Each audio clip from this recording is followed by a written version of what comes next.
aluno e aluna do segundo ano do ensino médio.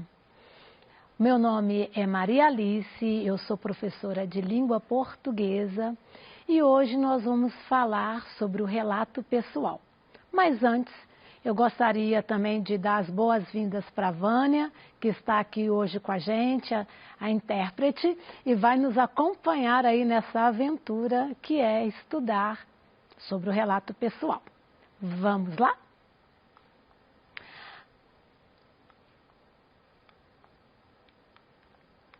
Mas antes da gente começarmos, eu vou falar um pouquinho sobre os conteúdos que nós vamos trabalhar nesse primeiro bimestre, ok? Como vocês sabem, em 2021, nós vamos, o volume 1 será durante um bimestre. Então, ao longo de 8 semanas, nós vamos estudar esses gêneros textuais que eu vou falar agora. Por exemplo, hoje nós vamos tratar sobre o relato pessoal. Depois nós vamos ver aspectos das variações linguísticas. Na sequência, vamos falar um pouco sobre inteligência emocional, né? Vamos trazer textos, relatos sobre reportagens com a temática inteligência emocional e também vamos trabalhar alguns textos fazendo interpretações, ok? É interessante da gente perceber que no desenvolvimento do nosso conteúdo nós sempre trabalharemos com os textos, né, esses gêneros textuais, e faremos atividades, ora questões, né, abertas, que a gente também chama de discursivas, ora questões fechadas, as questões de múltipla escolha. Vocês devem ter percebido que alguns temas aqui são, né, esse resgate do ano passado, né? Nós vamos relembrar alguns conteúdos, vamos relembrar alguns gêneros textuais, ok? E como eu estou falando em gênero textual, por que o gênero textual? Olha, nós não conseguimos nos comunicar se não for por intermédio dos gêneros textuais. Sim, olha, você precisa deixar um recado, né, para sua irmã, para o seu irmão, para sua mãe, para o seu pai, uma tia. Aí você escreve ali um bilhetinho, né, deixa num lugar visível, na porta de uma geladeira. Olha, você usou um gênero textual, o bilhete. Você precisa mandar uma mensagem para a sua escola, você vai lá, digitar uma mensagem no e-mail, né? Você teve ali o suporte do computador e tal, você usou, né? Você fez uso de uma outra situação. Então, olha, nós só nos comunicamos por intermédio dos gêneros. E aí, eu até lembro de outros gêneros, como, por exemplo, o meme. Muitas pessoas comunicam utilizando os memes, né? Para trazer uma descontração, fazer uma crítica, passar uma mensagem. Isso nos faz lembrar que, então, os gêneros, eles podem sofrer alterações, eles podem desaparecer, eles podem permanecer, sim. Olha, por exemplo, a carta pessoal, aquela que a pessoa pegava uma folha, escrevia com caneta à mão. Hoje, muitas pessoas não escrevem mais cartas pessoais. Elas usam, né, o chat, usam o e-mail, usam a mensagem instantânea ali do WhatsApp. Olha, está se modificando.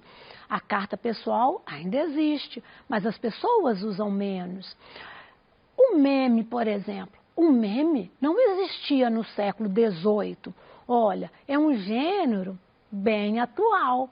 Então, nós vamos observar isso dos gêneros e nos comunicamos por intermédio deles. Bom, então, hoje nós vamos ver um gênero, o relato pessoal. Nós vamos fazer da seguinte maneira.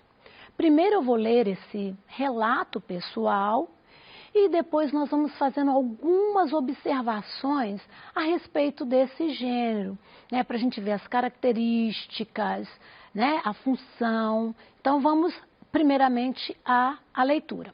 Antes, eu gostaria de falar que eu retirei, né, desse site, né, o Sul 21, vocês também vão poder acessar e ler todos os relatos, porque olha que interessante. Esse site vai trazer relato de brasileiros que estão vivendo em outros países no mundo. E eles vão falar o que está acontecendo nesses outros países. Então, nós vamos ter brasileiros que estão vivendo na Argentina e vão falar como que está acontecendo lá. Eu escolhi um relato de uma brasileira que está vivendo, né, em um outro país, daqui a pouco eu vou falar. Então é interessante isso, para a gente poder mesmo saber, conhecer e ver o que brasileiros em outros lugares estão enfrentando. Então a chamada, né, é justamente essa, né, relatos da pandemia, são relatos pessoais, brasileiros contam como está sendo viver neste momento em outros países. E aí vocês vão poder ler outros relatos. Então vamos para o relato que eu escolhi. Então, essa brasileira está em Moçambique. Então, esse relato dela vem com um título, e aí nós vamos fazer a leitura toda e depois a gente retoma em alguns aspectos. De Moçambique. Se a doença se propagar por aqui, vai ser uma devastação. Publicada em 19 de abril de 2020, Dalva Rodrigues. Olha o que acontece. A Dalva não quis usar o nome verdadeiro, então ela usou um pseudônimo e o site informa isso, né? O nome foi trocado a pedido da autora do relato. Então, aqui essa autora, olha que interessante, ela também fotografou, ela fez uma fotografia e é do arquivo pessoal dela. Então, olha, isso vem trazendo lá no site, falando, olha, foto, é que a gente chama, né, de fonte. Foto, arquivo pessoal da autora. Essa foto também vem com uma legenda para a gente se situar. Olha lá, baldes com água para lavar as mãos tentam garantir medidas mínimas de higiene diante da pandemia em Maputo. É onde, né, a nossa autora está. Tenho 38 anos, sou brasileira e resido em Moçambique desde fevereiro de 2019. Conheci meu marido moçambicano em Porto Alegre, enquanto ele fazia uma formação acadêmica de 4 anos. Assim que ele concluiu o curso, decidi começar uma nova vida fora do Brasil. Aqui em Maputo, atuo como empreendedora na área de agropecuária. Um aspecto interessante dessa crise é que, com o fechamento da fronteira com a África do Sul, principal fornecedor de quase todos os produtos alimentícios, agrícolas e etc., os pequenos produtores ganharam mais espaço no mercado nacional.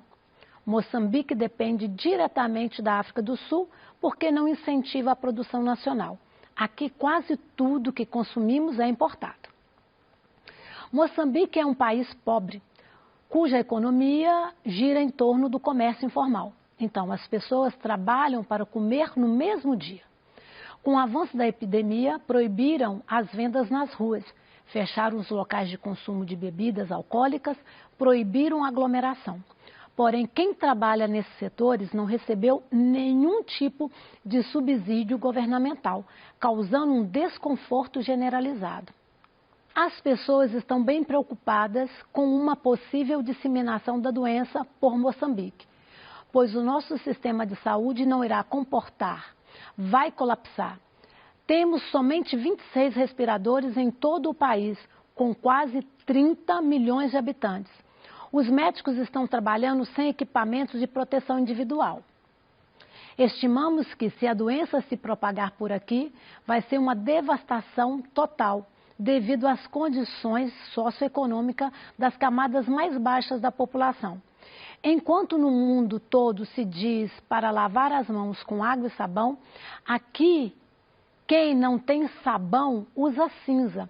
Isso ajuda a estender a... Isso aqui ajuda a entender a pobreza moçambicana. Dei uma agarradinha ali, né, gente? Mas vamos lá.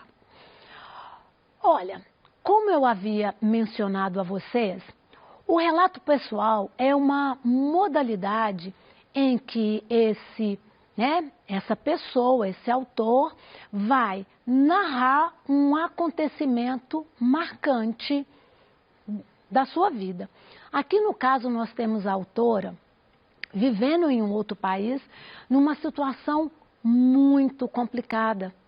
Então ela vai relatar esse momento marcante da vida dela, né?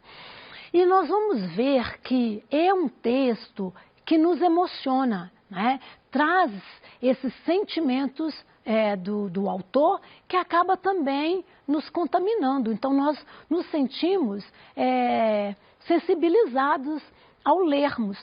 Muitas vezes a gente até desconhece determinada realidade. E é justamente o relato que vai trazer esse conhecimento para a gente. Bem, como nós observamos, o relato pessoal, ele é narrado na primeira pessoa. Ela fala eu, né? Observamos que há tantos verbos no presente. Lá no começo, quando ela se apresenta, ela fala, olha, eu vivo, tá? O verbo está no presente. Mas em alguns momentos ela tem que relatar, ela tem que contextualizar aquele momento presente. Então, ela vai usar os verbos no pretérito, no passado. Então, ela fala, eu me casei, quando eu vim, eu conheci o meu marido. Olha, então nós vamos observar, né, esses dois tempos no relato pessoal. Uma outra coisa que nós vamos observar no relato pessoal é o caráter subjetivo. Não confunda com o subjuntivo lá do verbo, hein? O subjetivo tem a ver com a questão pessoal, tá? O subjetivo é isso, o sujeito, é a pessoa, é pessoal, é aquela experiência pessoal. Então, o caráter subjetivo, que a gente viu que é reforçado pelo uso da primeira pessoa. E as experiências pessoais. Então, primeiro vocês viram, ela falou sobre como ela conheceu o marido, ele estava estudando aqui no Brasil, aí eles se casaram, ela decidiu acompanhar o marido, né, para Moçambique. Então, ela está contando essa trajetória dela, essas experiências. E ela fala sobre a situação. Olha, até eu, quando eu li o relato, falei, nossa, 26 respiradores para uma população de 30 milhões, uma loucura. Então, até o próprio título, né, nós vamos voltar lá no título, até o próprio título do relato, olha como que o título do relato, voltando lá, se a doença se propagar por aqui, vai ser uma devastação. Olha, as impressões, né, da autora. Então, essa questão dessa subjetividade já traz aí no título. Então, voltando às características, nós temos aí a presença, né, desse emissor, quem, né, que está redigindo, produzindo ali. Então, é ela, né, essa autora que não colocou o nome, né, pseudônimo, e tem o receptor, porque na verdade quando ela escreve, ela pensa nesses outros brasileiros que desconhecem a realidade de Moçambique e ela escreve pensando em passar essa experiência, essas impressões para a gente. Bom, como nós vimos, né, o relato pessoal, ele tem uma estrutura. Pode ser que haja alguma flexibilidade, tá? Mas normalmente nós vamos encontrar isso. Olha, um título que vai se referir ao tema que será abordado, tá? É aquilo que eu falei com vocês, aquela estratégia de impacto. O título já nos, né, chama atenção, né? Vai ser uma devastação, olha. Depois nós temos a delimitação do assunto abordado. Então ela vai falar, eu vou falar sobre o quê? Sobre a situação, né? A pandemia em Maputo. Tá vendo? Delimitou o assunto. Ela não está falando de várias coisas políticas. Olha, delimitou a situação. A introdução, nós já comentamos aqui, os primeiros parágrafos vão trazer, né, o local, né, onde que ela está, as personagens, né, que ela fala dela, fala do marido, então está apresentando aí. Nós temos o contexto, que é a situação em que o relato se passa, né, o que está sendo narrado. Então ela falou ali da situação, né, dos comerciantes, o que está acontecendo. Tem uma parte que sensibiliza, não tem nem água para lavar a mão, e aí as pessoas vão usar cinza para fazer uma higienização. Então ela mostra esse contexto. As personagens aqui, aqui no relato dela, nós vimos que é o povo em geral, lá de Maputo, e essa visão que ela está vendo, o que está acontecendo, então ela fala mesmo dessa questão ali, marcando para a gente a situação, e o desfecho, que é aquele momento em que ela faz essa reflexão sobre essas experiências e a consequência dos fatos, né? No finalzinho do texto dela, reforça até o que está lá no título. Se a doença propagar por aqui, vai ser uma devastação, né? Ela cita o exemplo de não ter água e as pessoas usarem cinza, até para mostrar essa realidade que, às vezes, muitas pessoas desconhecem. Bem, gente, como eu disse, para preparar essa aula, né? Então, além, né, do site lá do S21, que trouxe esse relato pessoal, tá? Eu também consultei, né, o texto da Ana Gabriele Amorim Rocha, que vai falar sobre essa questão aí, né, dos relatos não, né, dos gêneros textuais. E entre os gêneros textuais, nós temos aí os relatos. Bem, eu gostaria de falar com vocês o seguinte: vocês vão desenvolver as atividades.